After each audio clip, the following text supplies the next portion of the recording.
Hello students, my name is Manisha and welcome to my YouTube channel. Students, आज की video में मैं आपको चैप्टर कवर करवाऊंगी responsibility accounting and performance measurement. तो चलिए सबसे पहले मैं आपको बता देती हूँ कि हम इस चैप्टर में कौन कौन से टॉपिक्स को डिस्कस करेंगे। तो हम इसमें पढ़ेंगे meaning and definition of responsibility accounting and उसके बाद फीचर्स ऑफ रिस्पॉन्सिबिलिटी अकाउंटिंग, ये हम टॉपिक इसमें कवर करेंगे। एंड उसके बाद स्टेप्स कौन कौन से इन्वॉल्व होते हैं रिस्पॉन्सिबिलिटी अकाउंटिंग में, और उसके बाद रिस्पॉन्सिबिलिटी सेंटर्स हमारे पास क्या होते हैं और कितने टाइप्स के होते हैं, उन टाइप्स के बारे में भी हम जो है एक एक करके डिस्कस करेंगे इस चैप्टर में। और हम इसमें बैलेंस स्कोर कार्ड के बारे में पढ़ेंगे, ट्रांसफ़र प्राइजेस के बारे में पढ़ेंगे और ट्रांसफ़र प्राइजिंग को सिलेक्ट करने के लिए किस मेथड का यूज़ करेंगे उसको हम पढ़ेंगे, और एडवांटेजेस क्या होते हैं रिस्पॉन्सिबिलिटी अकाउंटिंग के, ये टॉपिक हम इस चैप्टर में कवर करेंगे। एंड उसके बाद हम इसमें पढ़ेंगे परफॉर्मेंस इवैल्यूएशन क्या होता है, सेगमेंट परफॉर्मेंस इवैल्यूएशन क्या होता है, ठीक है। और जो सेगमेंट परफॉर्मेंस इवैल्यूएशन है उसके लिए बेनिफिशरीज कौन कौन हैं, और उसके बाद लास्ट इसमें जो हमारा टॉपिक होगा मेजर्स या फिर टेक्निक्स ऑफ परफॉर्मेंस मेजरमेंट या फिर इवैल्यूएशन। तो ये सब टॉपिक स्टूडेंट्स हम इस चैप्टर में कवर करने वाले हैं। तो ये चैप्टर जो है काफ़ी इम्पोर्टेंट है आपके लिए, तो वीडियो को आप एंड तक ज़रूर देखिएगा। आज मैं आपको ज़्यादा से ज़्यादा टॉपिक्स जो है करवाने की कोशिश इसमें करूँगी। तो चलिए हम वीडियो को स्टार्ट करते हैं। तो सबसे पहले आपको पता होना चाहिए रिस्पॉन्सिबिलिटी अकाउंटिंग क्या होता है, जिसको हम हिंदी में क्या बोलते हैं, उत्तरदायित्व लेखांकन। तो नाम से ही आपको इसमें समझ आ रहा होगा कुछ कुछ। तो चलिए मैं आपको बता देती हूँ इसमें कि जो रिस्पॉन्सिबिलिटी अकाउंटिंग है वो क्या होता है। रिस्पॉन्सिबिलिटी अकाउंटिंग एक कंट्रोल करने का एक ऐसा सिस्टम है जिसमें कॉस्ट को कंट्रोल करने के लिए रिस्पॉन्सिबिलिटीज़ को डिसाइड किया जाता है। ध्यान से सुनना, मैंने क्या बोला कि रिस्पॉन्सिबिलिटी अकाउंटिंग कंट्रोल करने की एक ऐसा सिस्टम है कंट्रोल करने का जिसमें कॉस्ट को कंट्रोल करने के लिए रिस्पॉन्सिबिलिटीज़ को डिसाइड किया जाता है। इसमें हर पर्सन को रिस्पॉन्सिबिलिटीज़ को पूरा करने के लिए उनको राइट्स भी दिए जाते हैं। तो ये हो गया आपका मीनिंग रिस्पॉन्सिबिलिटी अकाउंटिंग का।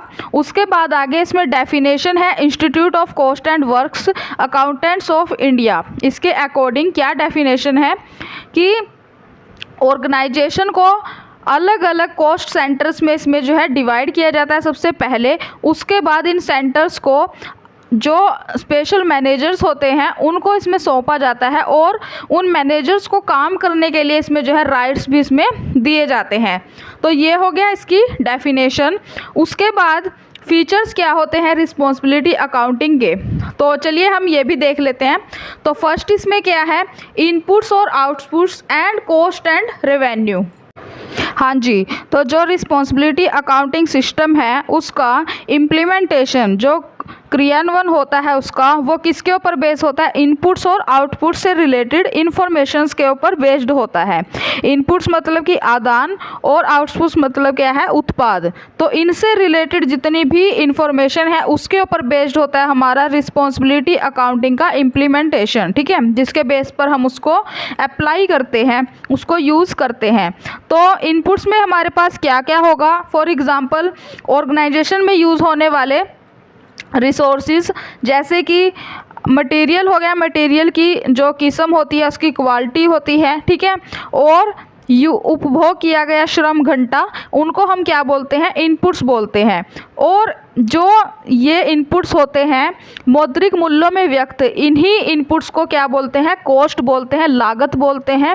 और मौद्रिक मूल्य में व्यक्त जो प्रोडक्ट्स होते हैं उनको क्या बोलते हैं, रेवेन्यू बोलते हैं। तो इसी टाइप से जो रिस्पॉन्सिबिलिटी अकाउंटिंग है वो कॉस्ट और इनपुट्स जो इन्फॉर्मेशंस होती हैं उनके ऊपर बेस्ड होता है। सेकंड इसमें क्या है पॉइंट आपका, सेकंड इसमें क्या है कि रिस्पॉन्सिबिलिटी सेंटर्स की पहचान।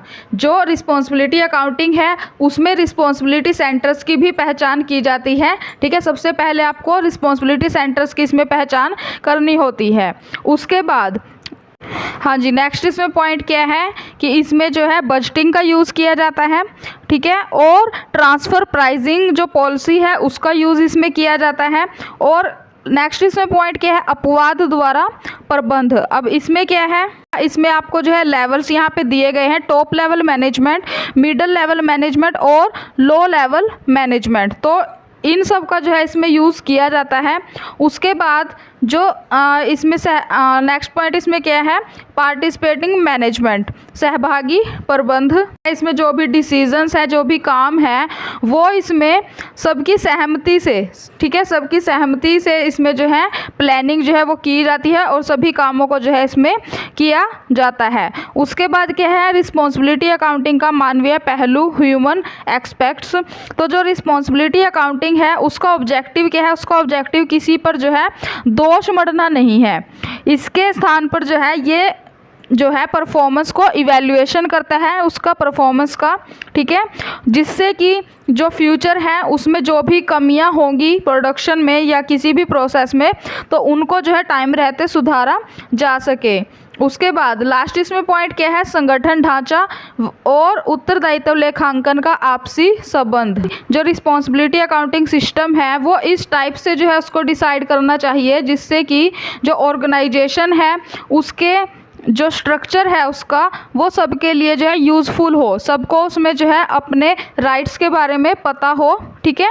तो ये हो गए इसके फीचर्स। उसके बाद नेक्स्ट इसमें टॉपिक क्या है, स्टेप्स कौन कौन से इन्वॉल्व होते हैं रिस्पॉन्सिबिलिटी अकाउंटिंग में। तो सबसे पहला स्टेप क्या है, रिस्पॉन्सिबिलिटी सेंटर्स को सबसे पहले डिटरमाइन करना होता है, डिसाइड करना होता है। तो रिस्पॉन्सिबिलिटी सेंटर्स क्या होते हैं ये हम आगे पढ़ेंगे। सेकेंड, आप इसमें स्टेप क्या फॉलो करोगे, जो सेंटर्स हैं उनके ऑब्जेक्टिव्स को आपको जो है डिसाइड करना होगा, डिटरमाइन करना होगा कि किस सेंटर का क्या ऑब्जेक्टिव रहेगा, वो किस ऑब्जेक्टिव के लिए काम करेगा। थर्ड, इसमें स्टेप आपको क्या फॉलो करना होगा, जो रिस्पॉन्सिबिलिटी सेंटर्स होंगे उनके क्या काम होंगे, ठीक है, वो आप जो है पहले ही डिसाइड कर लोगे, जो मैंने सेकंड आपको पॉइंट बताया था। तो थर्ड पॉइंट में क्या है कि रिस्पॉन्सिबिलिटी सेंटर्स के जितने भी वो काम करेंगे उनका जो है इवैल्यूएशन करना होगा, उनका मूल्यांकन करना होगा। उसके बाद जो भी डिफरेंसेस आएंगे उनको एनालाइज करना होगा कि वो किस रीज़न की वजह से आए हैं। और लास्ट में आप क्या करोगे, जो भी डिफरेंसेस आपके पास आएंगे, ठीक है, जो भी कमियां सामने आएंगी उनको जो है आप टाइम रहते जो है उनको सुधारोगे, उनको मैनेज करोगे। तो ये हो गए आपके स्टेप्स। नेक्स्ट इसमें आपका क्या होता है टॉपिक, बैलेंस्ड स्कोर कार्ड क्या होता है। तो जो बैलेंस स्कोर कार्ड है वो निष्पादन मूल्यांकन की एक जो है यूज़फुल टेक्निक है। इसकी जो शुरुआत हुई थी, जो इसका निर्माण हुआ था वो कब हुआ था, 1990 में इसका जो है शुरुआत इसकी हुई थी। और बैलेंस स्कोर कार्ड को हम क्या बोलते हैं हिंदी में, संतुलित स्कोर कार्ड हम इसको बोलते हैं। और जो ये हमारा बैलेंस स्कोर कार्ड है इसका यूज़ जो है ऑर्गेनाइजेशन की स्ट्रैटेजी, रणनीति, दृष्टिकोण और व्यावसायिक क्रियाओं को आपस में जोड़ने के लिए किया जाता है। कहने का मतलब क्या है कि जो बैलेंस स्कोर कार्ड है उसका यूज़ ऑर्गेनाइजेशन की स्ट्रैटेजीज़ को, जितनी भी उसकी रणनीतियाँ होती हैं, उसका जो दृष्टिकोण होता है और उसकी जो भी एक्टिविटीज़ होती हैं उन सभी को आपस में जोड़ने के लिए इसका यूज़ जो है किया जाता है, किसका, बैलेंस स्कोर कार्ड का। उसके बाद बैलेंस स्कोर कार्ड को लागू करने से पहले जो कंपनी है उसको क्या क्या जानना चाहिए। तो सबसे पहले कंपनी का मिशन वो पता होना चाहिए इसको अप्लाई करने से पहले, और कंपनी के मिशन की स्टेटमेंट वो पता होना चाहिए, और कंपनी की जो फाइनेंशियल पोजीशन क्या है उसके बारे में पता होना चाहिए, और जो कंपनी के जो एम्प्लॉयज़ हैं वो संतुष्ट हैं या नहीं, और जो कंपनी के जो कंज्यूमर्स हैं, कस्टमर्स हैं, वो सेटिस्फाई हैं या नहीं, इन सब के बारे में भी जो है इसको अप्लाई करने से पहले पता होना चाहिए। बाद नेक्स्ट इसमें टॉपिक क्या है, एडवांटेजेस क्या होते हैं। तो सबसे पहला इसमें एडवांटेजेस क्या है कि इसमें रिस्पॉन्सिबिलिटीज़ को डिटरमाइन किया जाता है और परफॉर्मेंस में जो है इसमें इम्प्रूव किया जाता है, निष्पादन में सुधार किया जाता है। एंड उसके बाद डिसीजंस लेने में जो है रिस्पॉन्सिबिलिटी सेंटर्स जो है अहम भूमिका निभाते हैं, और कंट्रोल करने में भी जो है ये हेल्प करते हैं रिस्पॉन्सिबिलिटी सेंटर्स, और कॉस्ट प्लानिंग में हेल्प करते हैं, और कॉस्ट कंट्रोल में जो है ये हेल्पफुल बहुत ही है। उसके बाद नेक्स्ट इसमें टॉपिक क्या है, निष्पादन मूल्यांकन क्या होता है, परफॉर्मेंस इवैल्यूएशन क्या होता है। तो निष्पादन जो मूल्यांकन है वो व्यवसाय की कुशलता का मूल्यांकन करने की क्या है, एक प्रोसेस है, ठीक है, कि जो परफॉर्मेंस इवैल्यूएशन है वो बिजनेस की एफिशिएंसी का, बिजनेस की कुशलता का मूल्यांकन करने की एक क्या है, प्रोसेस है। उसके बाद खंड निष्पादन मूल्यांकन क्या होता है, तो अब ये भी देख लेते हैं। तो जो खंड निष्पादन मूल्यांकन होता है, सेगमेंट परफॉर्मेंस इवैल्यूएशन होता है, वो उप विभागों की कार्य कुशलता को मापने का क्या है, एक उनको उसका मूल्यांकन करने की एक क्या है, प्रोसेस है। जैसे कि निष्पादन मूल्यांकन में आप बिजनेस की परफॉर्मेंस को इवैल्यूएशन कर रहे थे, और इसमें खंड निष्पादन में आप क्या करोगे, जो अलग अलग डिपार्टमेंट्स होते हैं ऑर्गेनाइजेशन के, उनकी एफिशिएंसी को इसमें चेक किया जाता है। उसके बाद क्या टॉपिक है इसमें, निष्पादन मूल्यांकन के लिए, ठीक है, सेगमेंट परफॉर्मेंस इवैल्यूएशन के लिए लाभकर्ता कौन कौन होंगे, तो इसमें बेनिफिशरीज कौन कौन होंगे, इन्वेस्टर्स होंगे और एम्प्लॉयज़ होंगे, मैनेजमेंट होगी, गवर्नमेंट एजेंसीज होगी और कंज्यूमर्स होंगे। तो इन सब के बारे में जो आप इसमें एक्सप्लेन कर सकते हो थोड़ा थोड़ा आगे, ठीक है। उसके बाद नेक्स्ट इसमें टॉपिक क्या है, लास्ट जो इसमें टॉपिक है, परफॉर्मेंस इवैल्यूएशन की टेक्निक्स जो है वो कौन कौन सी है। तो टेक्निक्स की अगर मैं बात करूं तो फर्स्ट टेक्निक क्या है, वित्तीय निष्पादन माप, फाइनेंशियल परफॉर्मेंस मेजर्स। इसमें आप किस किस को इंक्लूड करोगे, रिस्पॉन्सिबिलिटी अकाउंटिंग को, और आप इसमें इंक्लूड करोगे बजटरी कंट्रोल को, वेरिएंस एनालिसिस को, रेशो एनालिसिस को, EVA and BSE balance score card और ट्रांसफ़र प्राइजेज, इन सब को जो है आप इसमें इंक्लूड करोगे, आप इसमें लिखोगे।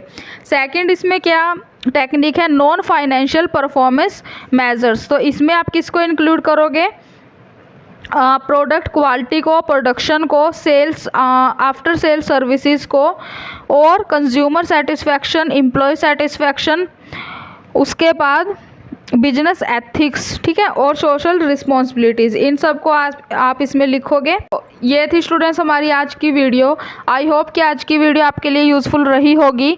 अगर आपको ये वीडियो पसंद आई हो तो आप इस वीडियो को एक लाइक और शेयर ज़रूर कर दीजिएगा, और चैनल को सब्सक्राइब करके साथ में दिए हुए बेल नोटिफिकेशन को ऑन करके आप ऑल के ऑप्शन पर क्लिक ज़रूर कर दीजिएगा, जिससे मेरी आगे आने वाली वीडियोज़ की नोटिफिकेशन आपको सबसे पहले मिल सके।